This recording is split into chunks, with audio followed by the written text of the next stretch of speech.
Hello and welcome to MKF 2131. This is Marketing Decision Analysis. My name is David Lee, and today we would like to go through week 2 of the lecture. Now, the lecture is going to be a market share analysis. There will be 2 market share analysis lectures, being this week and also next week.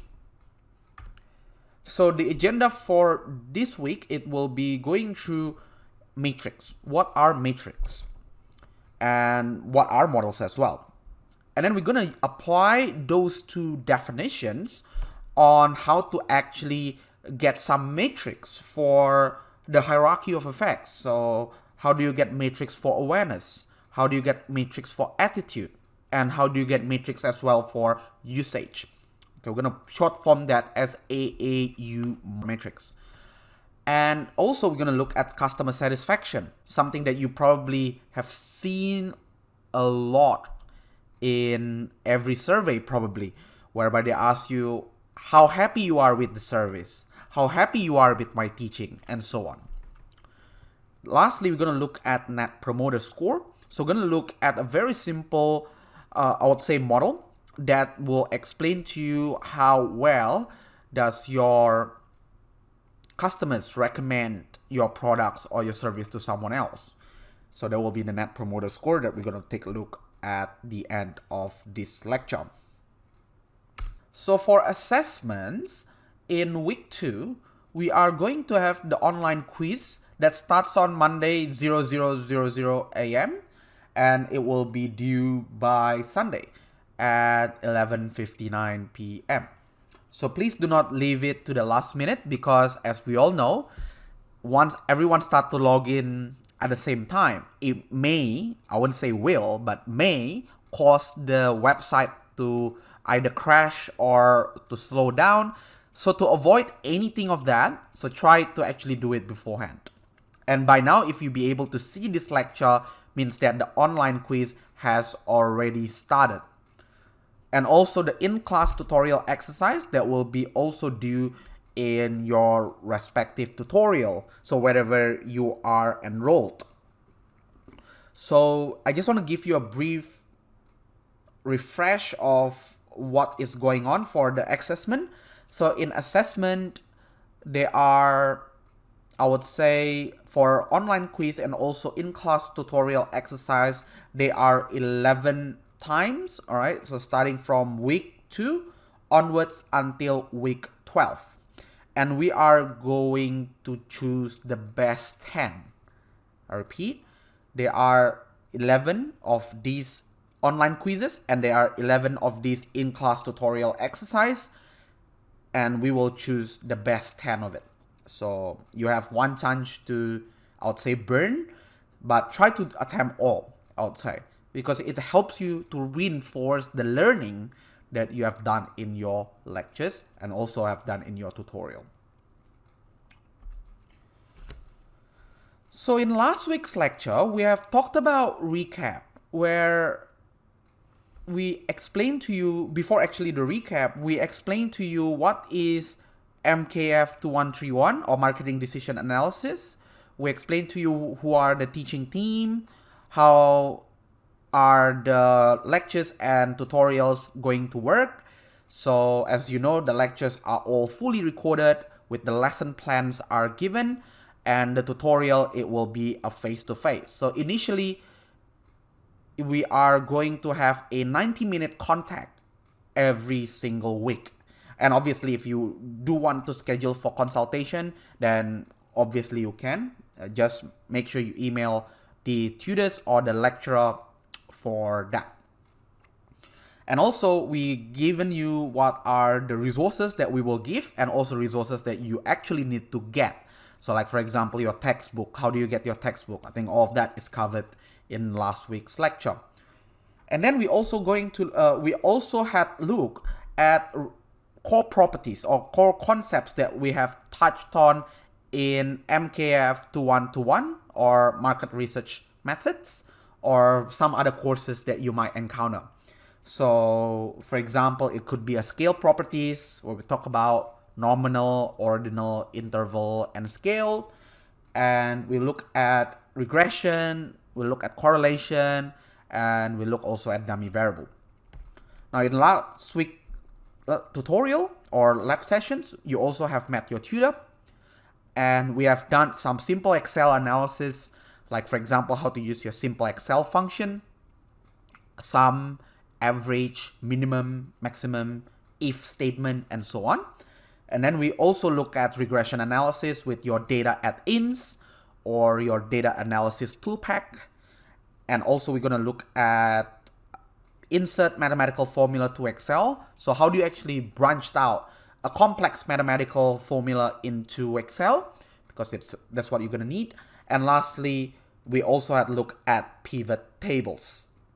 So that's what you have done last week.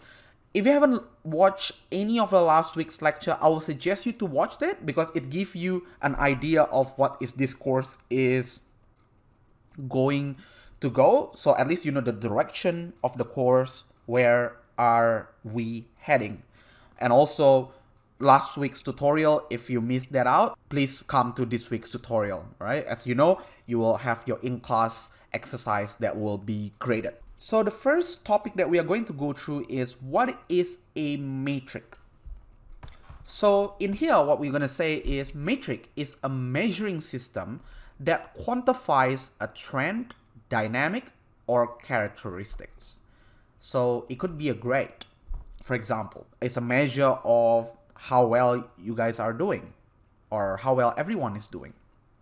It could be a satisfaction index. Like for example, at the end of the course, you might get a survey to rate how this course is all about.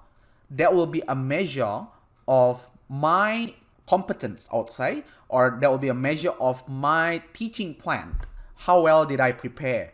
How boring the lecture videos are, for example, or how hard the course is all about. So these are the measures for me. So there are different measures effectively for everything. And also, if you remember last week's lecture where we talked about scale properties, you do remember that we talked about nominal, ordinal, interval, and scale. So technically a metric is an interval and scale variable. That's what matrix is all about. So if you think about interval, if you think about scale, like for example, what's your mark? It could be 70 mark, 71 mark, all right? There's a zero meaning, if you remember. Or even if there is no zero meaning, which is what happened in the interval. So just remember that. So metric, again, it's a measuring system. So it's a measuring system that can quantify things that you really want to know. So it's an objective measures that facilitate across region, time periods, entities. If I'm saying the temperature in Melbourne is 8 degrees and the temperature in Jakarta is 35 degrees, so you know that Melbourne is a lot colder than in Jakarta. Why? Because it helps us to compare technically, because that temperature, which is what in degrees Celsius, helps us to quantify the level of temperature, how cold or how hot you are in. And lastly, we also look at explaining phenomenon, explaining causes, finding, and also probably setting up goals as well for the futures. Let me give you an example. Let's come back to grades. So let's say that someone is just getting a passing mark for this course. So, and they are pretty worried because why? Because they are on the verge of failing. Let's say they are getting 54 for the overall course mark before the exam, for example. Now, what does 54 mean? Well, it's a passing mark. It's just pass. Now, because of that, we know that this is what is the phenomenon. Now, the phenomenon is that I'm on the verge of failing. So and then after that, because of the 54, because you can measure that, and because of that, you really want to improve. How do you actually get above 54? Or maybe get a credit at least, or getting just a pass, but make sure it's a safe pass, let's say above 60.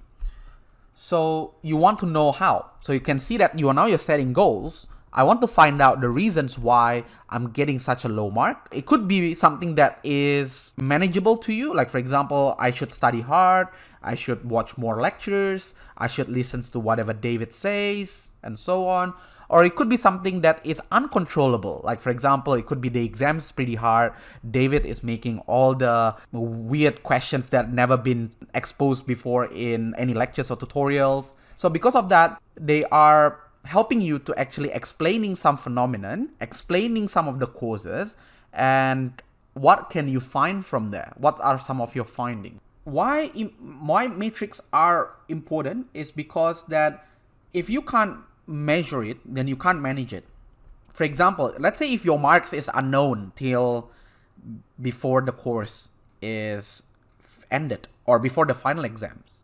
Now, I know most people, they like to really count what are their marks before they enter into final exams. Understandable. I've been a student. I've been there. I know. But let's say if you don't know anything about how much marks that you are getting and you can't really count it. So what are you going to do? Well, you probably are confused. Am I doing pretty well in the course or am I not? And how should I improve whether I'm actually, given that I'm doing well or I'm not? So there are a lot of different, I would say, ambiguity if you can't measure. Once you can measure, then it helps you to reflect. Let's say, okay, I need to do A, B, C, D, E because I failed some of the in-class quiz or I failed some of the projects and so on. Now, because of that, then you know. And also when you can't measure it, so this is what Lord Kevin is saying. Now, how are we going to perform our matrix in marketing?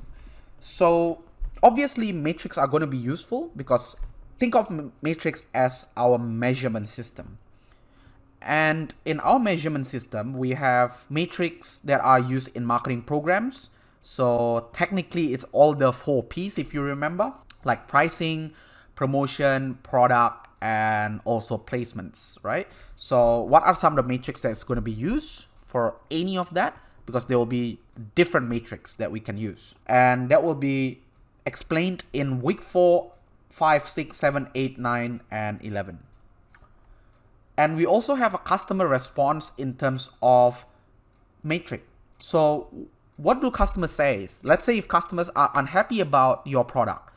Let's say if customers aren't happy with the way how you treat customer in complaint behavior. Let's say you are extremely unhappy with the offering of the products or the price of the product. How does actually customer voice out? And what are some of the matrix that we can use? The matrix are used for place response to marketing program that will be covered in this week, next week, and lecture number 10. And lastly, it's also used for businesses. How does businesses reflect whether they are doing well or they are not doing well? So matrix, they are used to judge financial impact of marketing on budget allocation, which is in lecture 12. So all of this give you an overview of what we are going to learn in upcoming weeks. Now we have looked at matrix. Now we really want to look at what is actually a model. Now a model is actually a simplified representation of a phenomenon. So if you think about model, it could be as simple as what causes what. Let's say, for example, what factors affecting your satisfaction today. So it could be, let's say, if you are called by some guy and you won $1 million, then obviously you probably are happy. And model helps you to specify the relationship between variable of interest and also captures the nature and strength of the variables. So if you think about this, when you read about this, we have actually gone through some model in our recap weeks. So being that is a regression analysis, if you remember. I can't get your responses, but hopefully you can think about it while you are listening to me. An example could be, what are some factors that affect your mark? Right? Factors that affect your marks could be a lot, right? There are a lot of different things, right? Some of these might not be the one that I propose, but you have what you have, right? So think about some of the factors. Now, there are a lot, but I'm just going to go through some, okay? So from the normal one, which is something that is common, and something that is probably uncommon, that you might think, hey, that could be something that affecting my mark. It could be your attendance, whereby you are how well that you are coming to tutorial helps you to actually improve your marks. And you are hoping this to be a positive one, all right? So that's why you better come to tutorials. It could be because of your tutorial marks. How well do you do in your online quizzes? How well do you do in your in-class tutorial exercise? How well do you do in your projects? All of this will help you to obviously shape your final mark. It could be how well do you actually listen to lecture recordings. So if you probably get fed up with my voice, there will be some guy who's probably like this, right? He probably have zonked out he probably blew his mind because I have heard enough of David's lecture. There you go. You have that. So but probably that will help you better in terms of your marks. You never know. Or we have Homer here that sort of explain to you how well do you actually study in general. You read your lectures, you do your exercises and so on. Or it could be something that is very uncommon. How late do you come to your exam? So let's say the exam is tomorrow, and tomorrow morning you wake up at 8 o'clock while the exam is at 7, then obviously you know that you're not going to perform really well, because regardless how well you are, you only have you are late. And let's say when you come there, you only have, let's say, 15 minutes to complete your exam. That will be very dangerous, okay? So the moral of the story, please do not come late to your exams. Very simple. So these are some of the factors that affects your mark. May affect or might not affect, I don't know, but there could be some impact on that. Or there could be some other factors that I haven't gone through, like how much do you actually log into your Moodle account? They could actually have an impact, you never know. And so on. There are a lot of different phenomena. Now, what models helps us to understand is that they can actually quantify how important is attendance, for example. How important is not coming late to the exam. How important is listening to David's lecture, and so on. And you also think about the direction. Let's say you have the positive or negative relationship. And you also have the strength. Let's say attendance seems to be not as strong as listening to David's lecture. Or maybe the most important factors out of these 5 is not coming late to the lecture. Okay, so we discuss a model, which is what are some factors that affect our mark. But why do you think that they are very important? Now, the first one, it could be because it can predict future behavior. So if you remember regression analysis, it actually helps us to use, or this is where our statisticians are using crystal balls to predict future behavior. So let's say if a model is telling us that attendance is a strong, important factor, so how we, as in me, as an educator, helps students to engage more in coming to a class. Because we know that coming to a tutorial, it's the most important, let's say. And we understand what are some of the driver of the variable of interest. So like, for example, out of the models that we have gone through here, it could be some of them are not actually useful, then we can take that out of the model. Some of that are useful, that we should retain that in our model. It helps us to moving forward, setting up our goals, and also going forward, we know what we have to do. Like, for example, if we know that attendance is important, then I need to actually develop a strategy and tactic to help you guys to actually come more to a lesson. So it could be saying that if you come to a lesson, I will give you $100, right? That would be great, okay? But unfortunately, I can't do that. But that could be one solution. Key qualities that a model needs are validity, usability, and utility that it provides to our decision makers. So what he's saying here is that the models that we are going to use have to be valid, and it has to be usable. And the last thing is has to be visible. So obviously, if you have a variable that's, let's say, could be valid or it could be usable, but might not be feasible. Like for example, just now when I said, okay, giving out $100, so it could be people are very responsive to that. Everyone's happy to receive $100 if they are coming to a class, but it's probably not that feasible. So we have to obviously take that out. So model can be very simple or it can be complex. So depending on what do you want to achieve in the end. And lastly, you want to gain something out of that model. Regardless the complexity of the model, we really want to get something out of it. Okay, and sometimes without data, as believe it or not. So sometimes marketing models are developed even without a data. That's what we have for models and metric. So in short or in summary, we know that metric is technically like a measuring system. Now, after you can measure it, then obviously now you can model it. And that's where your models comes in. And in marketing models, we are dealing with great whole lot of metrics and models that we are going to go through in the next video. So stay tuned and I'll see you in the next video.